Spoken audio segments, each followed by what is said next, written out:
Illustres frères et sœurs dans le Seigneur à travers le monde entier, que la grâce et la paix de Dieu demeurent avec chacun d'entre nous au nom de Jésus. Merci, je me prénomme Venant, toujours avec deux mains posées sur le cœur, que j'aimerais effectuer avec vous le partage de la parole de Dieu sur la suite du thème que nous avons introduit dernièrement, à savoir bien connaître et bien comprendre la Bible, tout en ressortant le résumé de chaque livre de la Bible. Amen. Et aujourd'hui, nous touchons la 12e partie. Ici, nous allons voir le livre de Nahum et de Habakkuk. Ici, nous sommes dans le livre des prophètes. N'oublions pas, les bien-aimés, que les prophètes sont bel et bien différents de ceux qui prédisent l'avenir. Notez ceci. Tout le monde peut prédire l'avenir. Les parents peuvent prédire l'avenir. N'importe qui est inspiré peut prédire l'avenir. Et ça arrive. Même les météorologues peuvent prédire, ça arrive. Les sorciers peuvent prédire, ça arrive. Les marabouts, tout le monde peut le faire. Ce n'est pas un problème, ça. Et ce n'est pas nouveau. Mais ce qui distingue les prophètes de toutes ces personnes-là, c'est que les prophètes, ils annonçaient Christ par avance. C'était ça le message central et principal de leur prophétie. Christ. Voilà pourquoi il dit dans l'Apocalypse, chapitre 19, le verset 10, que le témoignage de Jésus, c'est ça qui est l'esprit de la prophétie. Dont les prophètes voyaient donc, Dieu leur montrait Christ, parlait de Christ, du message du salut, du Messie. Et ils avaient tellement foi en cela qu'ils interpellaient le peuple à revenir au Seigneur afin d'hériter, afin d'aussi avoir part à cette grâce que eux ils voyaient. Mais le peuple ne voulait pas. Amen. C'est ça qui fait d'eux des prophètes. Amen. Voilà pourquoi quand nous touchons le livre des prophètes, nous ressortons toujours le plan de Christ, le Christ, la signature de Christ dans leurs écrits. Donc en français facile, les prophètes parlaient de Christ et du salut au peuple de Dieu, mais de manière voilée. Amen. Très bien. Nahum. Qui est Nahum? Nahum était un prophète qui avait été suscité par Dieu et envoyé à Ninive pour avertir Ninive, parce que Ninive, s'était érigé en ennemi de Dieu, en adversaire de Dieu. Il pillait les enfants d'Israël, il les opprimait, il les oppressait. Il s'en foutait de la parole de Dieu, les gens de Ninive là. Et Dieu avait donc envoyé Nahum pour aller les avertir, afin de changer de voie. Amen. Et c'est pourquoi quand nous lisons Nahum chapitre 1, du verset 1 au verset 2, voici comment ça commence, comment c'est écrit. Oracle sur Ninive. Livre de la prophétie de Nahum, d'Elkosh. L'Éternel est un Dieu jaloux. Il se venge. L'Éternel se venge. Il est plein de fureur. L'Éternel se venge de ses adversaires et égale rancune à ses ennemis. Quand les gens lisent au passage, ils interprètent ça mal. Il faut savoir que Dieu, lui, c'est un Dieu d'amour. Il fait lever son soleil sur les bons et sur les méchants. Il manifeste l'amour avec tout le monde. D'ailleurs, il garde tout le monde en vie. Donc, ce n'est pas Dieu qui se déclare ennemi des hommes ou adversaire des hommes. Ce sont les hommes qui se révoltent contre Dieu, qui se révoltent contre sa parole, qui se révoltent contre leur créateur. Ce sont les hommes qui s'érigent, qui se dressent en ennemi contre Dieu et contre sa parole. Ésaïe 1, le verset 2. Le Seigneur même dit qu'il a de la nourriture aux enfants. Ils se sont révoltés contre lui. Jacques 4, verset 4, il est dit là-bas que celui qui veut être ami du monde, il se rend ennemi de Dieu. Ce sont les hommes qui se rendent ennemis de Dieu. C'est l'homme qui se dresse contre Dieu, en se moquant de Dieu, en se moquant de sa parole, en ignorant Dieu, en ignorant sa parole. C'est l'homme qui se dresse en ennemi de Dieu. Et Dieu dit cela qu'il se venge. Il dit cela que c'est un Dieu jaloux. Le mot jaloux veut dire que c'est quand on aime qu'on est jaloux. C'est-à-dire que parce que tu aimes tellement la personne, mais la personne n'a pas ton temps. La personne est après d'autres personnes, d'autres choses. Ça fait mal. Donc, c'est la démonstration de l'amour de Dieu. Et il dit cela que le Seigneur se venge. Et il est plein de fureur. Montrant que parce que les gens se sont détournés de Dieu, cela déplaît à Dieu. Et ils peuvent être châtiés. Et quand Dieu annonce déjà cela, c'est par amour, c'est pour amener les gens à lui. Parce que si Dieu n'avait pas vraiment l'amour, il devait détruire les gens sans même les avertir. Mais le fait de les avertir de ce qui va se passer, c'est déjà un acte d'amour pour les amener à la repentance afin de ne pas subir ce châtiment. Avez-vous bien compris? Et il dit cela que il garde rancune à ses ennemis. Garder rancune veut dire Dieu patiente que la personne là, n'est-ce pas? Dieu patiente la personne pour que la personne revienne à lui. Parce que s'il n'y avait pas question de rancune, la rancune, c'est pas dans un sens négatif, comme si Dieu gardait les couleurs. Non, c'est que quand les gens se dressent contre Dieu, Dieu use de patience avec eux. C'est ça qu'on dit garder. Il garde. Maintenant, la rancune veut dire que ce qu'ils sont en train de faire là, ils viennent, s'ils ne changent pas, tout cela retombera contre eux-mêmes. Montrant ici que le fait de regarder rancune veut dire que Dieu patiente les hommes pour que les hommes reviennent à lui. Et s'ils ne viennent pas à lui, ils seront donc châtiés. Donc à chaque fois la Bible que vous allez voir Dieu détruire les gens pour mettre la destruction, ce n'est pas parce que Dieu est méchant. C'est plutôt un acte d'amour. Il avertit les hommes pour que les gens sachent ce qui les attend devant. Pas pour qu'ils subissent ces choses, mais pour qu'ils puissent repentir et revenir au Seigneur. Est-ce que c'est trop clair? Amen. Et s'ils ne se repentent donc pas, toutes leurs mauvaises œuvres là donc, quand Dieu garde rancune, Dieu va entendre tout cela, il va donc les punir avec ça. Parce qu'eux-mêmes ils vont faire le choix de, c'est l'homme qui choisit de se dresser contre l'Éternel. Amen. Et comme celui a eu la vengeance et la rétribution, il finira donc par agir cela. Comme ça. Amen. Voilà pourquoi même au chapitre 3, il dit que l'Éternel est lent à la colère. Pour dire que l'objectif ce n'est pas de détruire, c'est de ramener les gens à la vérité. C'est ça la manifestation de l'amour de Dieu. Amen. Donc, on revient donc sur le sujet. Dieu disait donc à Ninive de se repentir. Mais Ninive ne voulait pas. Et Dieu montrait à quel point il n'est pas bon Nahum est en train de faire comprendre à Ninive, de la part de Dieu, qu'il n'est pas bon d'avoir Dieu pour ennemi. Parce que quand il détruit une fois, et la détresse n'apparaît pas deux fois. Quand il frappe une fois, et ça finit. Parce que Dieu, quand il marche, les rochers, les montagnes tremblent. C'est ce qu'on peut lire dans le chapitre 1 de Nahum. Amen. Au verset 9, il dit, que méditez-vous contre l'Éternel? C'est lui qui détruit. La détresse ne paraîtra pas deux fois. Ici, Dieu fait comprendre que quand il détruit une fois, c'est une fois et c'est fini. Amen.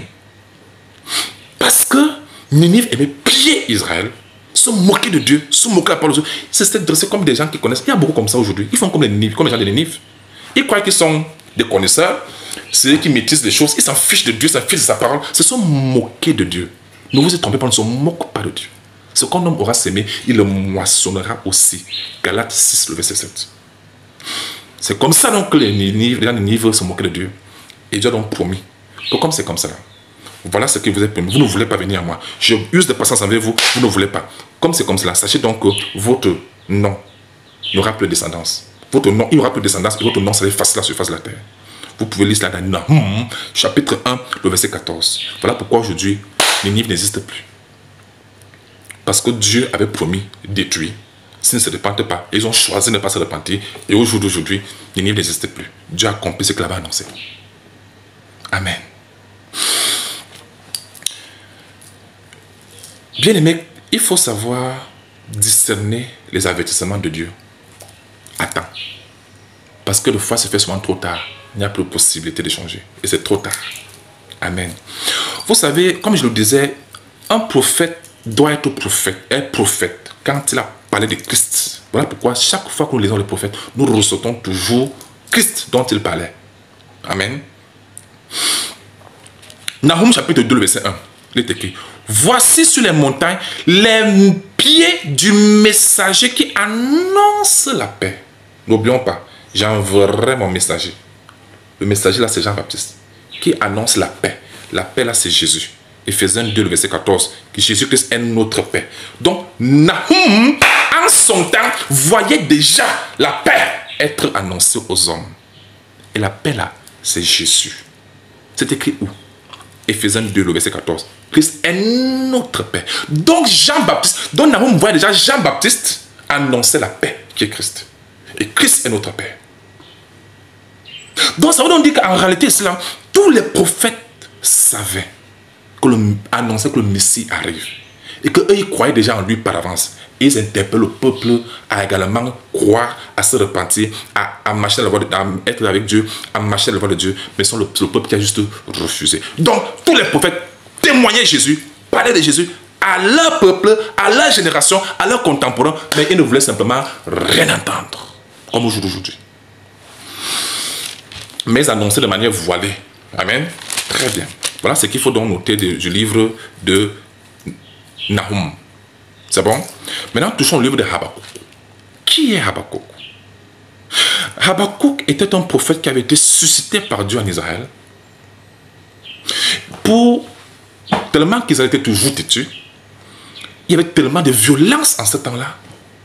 Ce qui est intéressant avec Habakkuk, c'est que c'était un gars très curieux.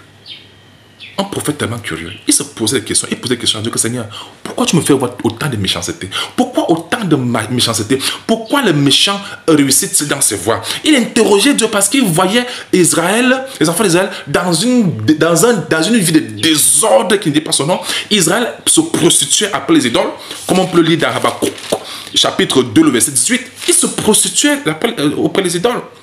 Et Dieu détestait cela. Il fabriquait les choses, il se prosternait devant ça. Et Dieu n'aimait pas cela.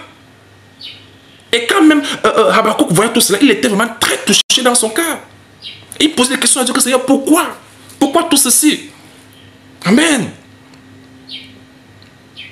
Amen. C'est très important.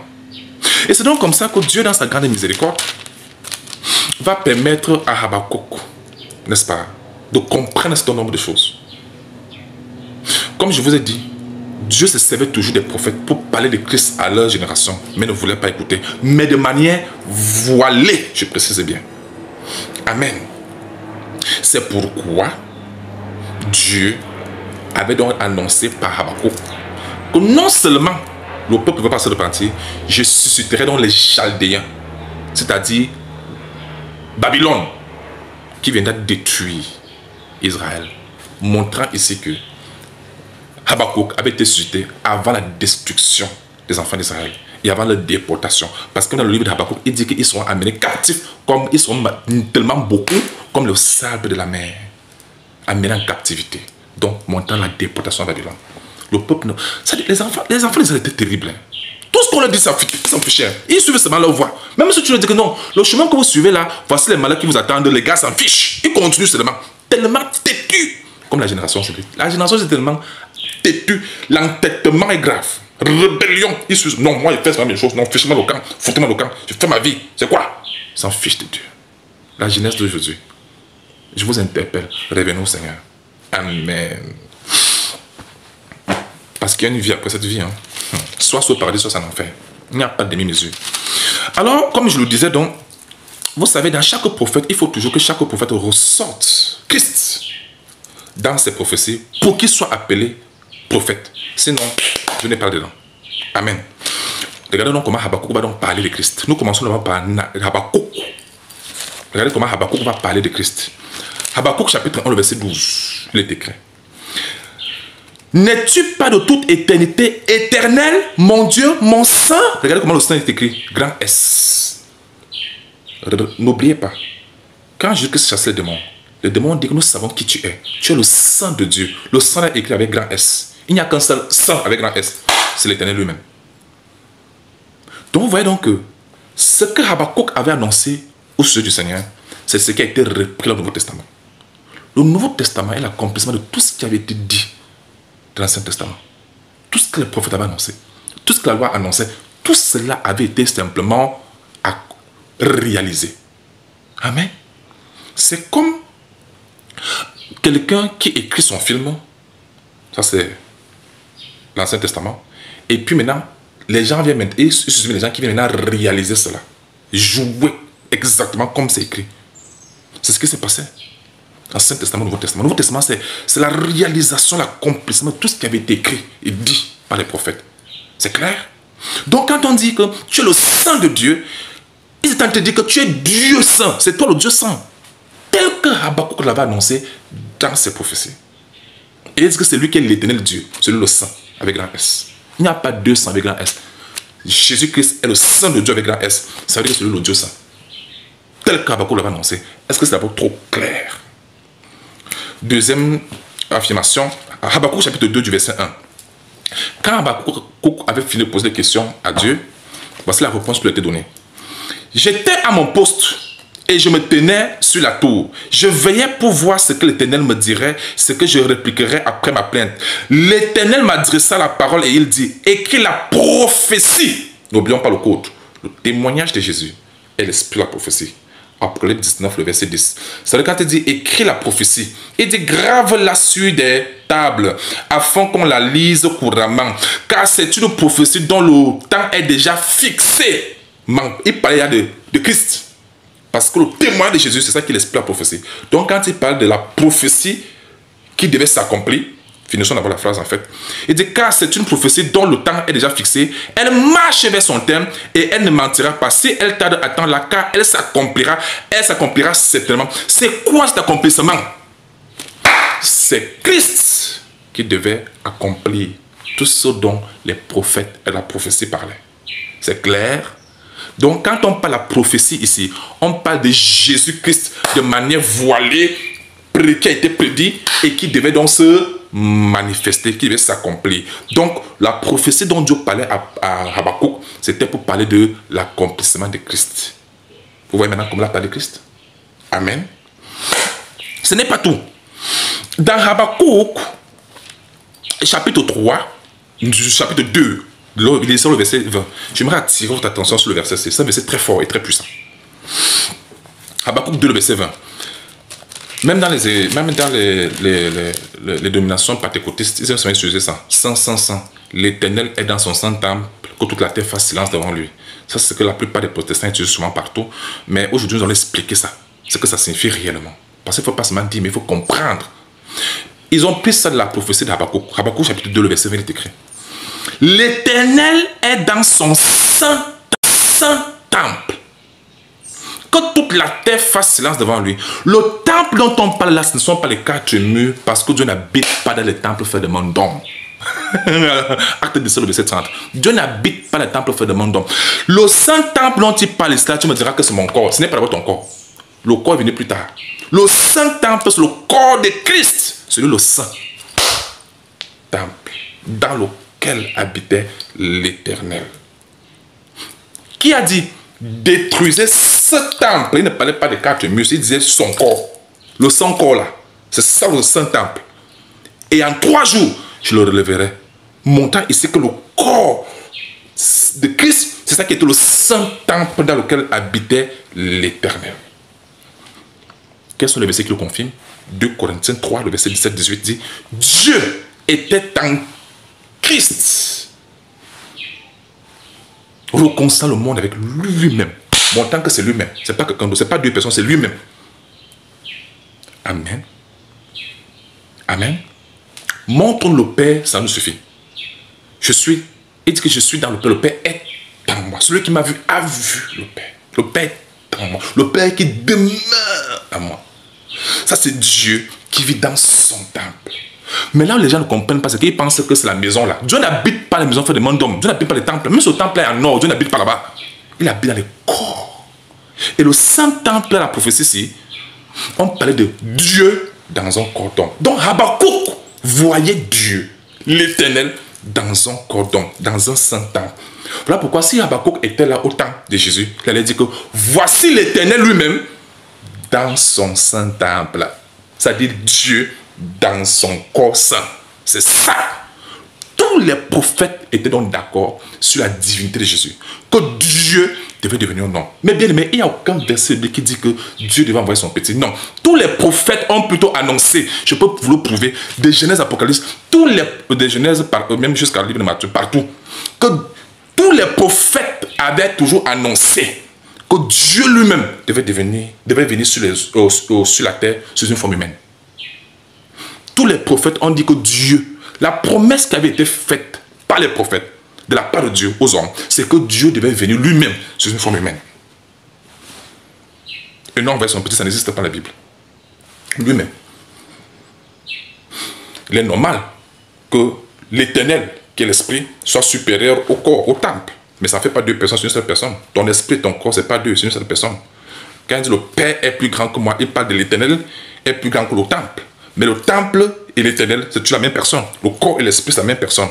Quand il dit l'Éternel, le Père m'a envoyé, c'est le temple qui a été envoyé, le corps qui a été envoyé. Comme toi-même, ton esprit envoie ton corps à exécuter tout, n'est-ce pas? Ton corps est au service de ton esprit.